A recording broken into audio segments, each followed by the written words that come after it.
is king in content, and just in any other way other than just YouTube. So where else can we do that? Alex and I were just talking about TikTok, which is a newer app, but people, again, it's that in-person connection that they feel through video that you don't feel through a blog post or a picture. So yeah, I agree with all of it. I think we covered it. I mean, for me, because there's such a growth in digital, it was a fear of mine being, a studio owner, and then how to create a product, that extends out of the space. And then I came back to what I have, and that connection is so strong. So I think what is taken out of the studio is what happens in the studio. So as my business grows, as I grow, I think there will be a digital outreach and, an offspur of sorts in many iterations, but talking about focusing on what you have, there's so much weight in the people who come in and then the way that they leave. And so that connection is priceless. Yes, and the growth of the instructors is phenomenal. You have really incredible instructors now who have so much experience, and you can go and get a fantastic workout in a lot of different places. But I think in terms of workouts, we're going to see a lot more hybrid training. A lot of studios are starting to add that already. Bar studios are adding cardio, yoga studios are adding more strength. It's important to get a more well-rounded, comprehensive experience and workout. There's a lot of competition in the market.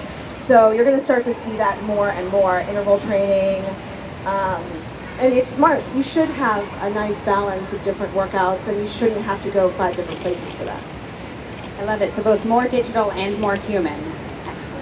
Okay, great. So on a more sort of personal level, you all must be so busy. Your work lives, your personal lives just really kind of must be intertwined. So how do you take care of yourselves? Is there some self-care ritual that you make sure that you do every day? What are your secrets for keeping it all going? I have a super strict, non-negotiable morning routine that I do every day, even on the weekends, even when I travel. And it starts with tongue scraping. If you don't tongue scrape, you should. It's amazing.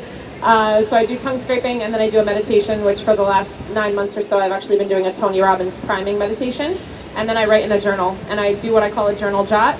And so I just dump out everything that's giving me anxiety or stress at that moment for the day. Then I go into what am I grateful for, or who am I grateful for.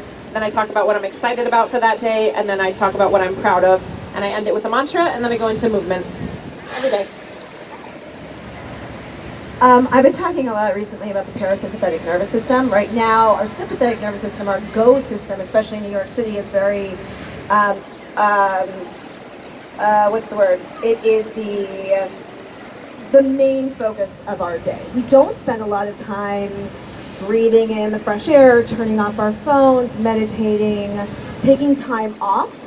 And especially when you're running a busy company, it's hard to find time for that. So one of the ways that I do that every morning is play with my son. He's 2.5 years old.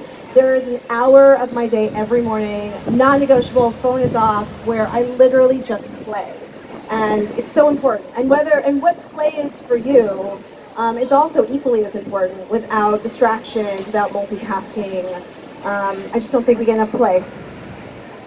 I live by many mantras, but one particularly is you have to be selfish to be selfless. And in my journey thus far, in investing in myself and starting this business and shutting off the noise, I had to come back to I matter. So if I'm not my best, my business isn't its best, my people aren't their best. So I start my day regardless. Sweat to me is a non-negotiable. Sleep to me is a non-negotiable. Food to me is fuel. I eat to enjoy. All of these pillars go back to how I feel.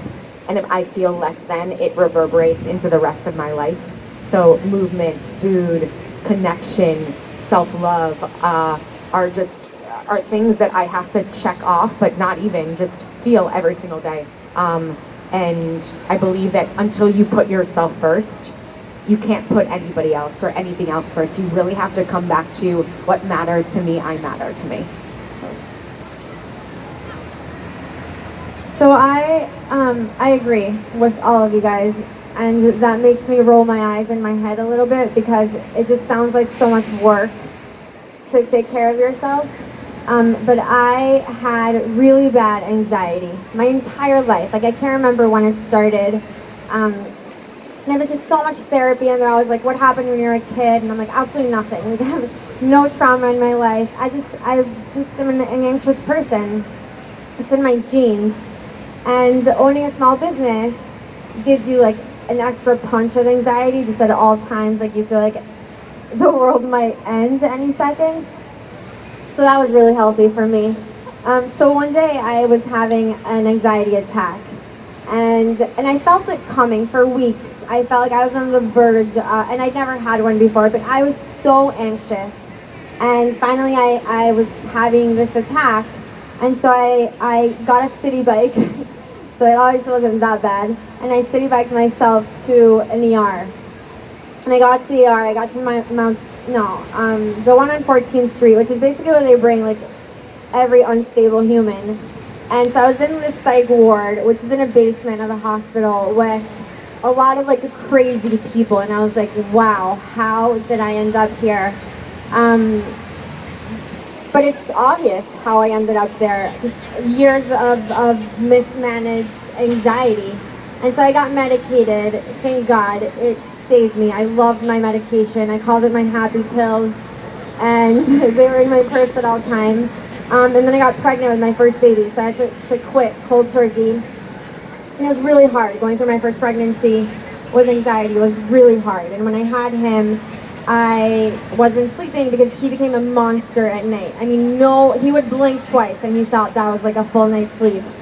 So now I wasn't sleeping, I had my anxiety, I had a small business, and someone was like, you should try meditation.